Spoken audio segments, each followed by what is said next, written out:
இறைமகன் இயேசு பேறு பெற்றோர் அந்த வரிசையிலே சமாதானம் செய்வோர் பேறு பெற்றோர், ஏனெனில் அவர்கள் கடவுளின் மக்கள் எனப்படுவர் என்று சொல்கிறார். பாருங்கள், இந்த இறை வார்த்தை ஒன்றன் மேல் ஒன்று வைத்து கட்டி எழுப்பப்பட்ட உன்னதமான ஒரு பேர் ஆலயமாக இருக்கிறது.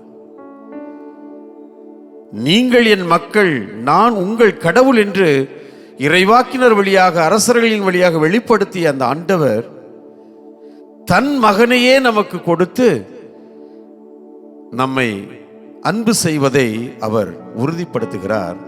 அந்த மகன்,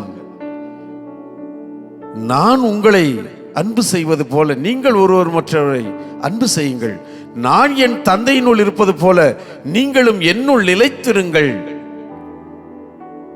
என் அன்பில் நிலைத்திருங்கள் என்று சொல்கிறார்.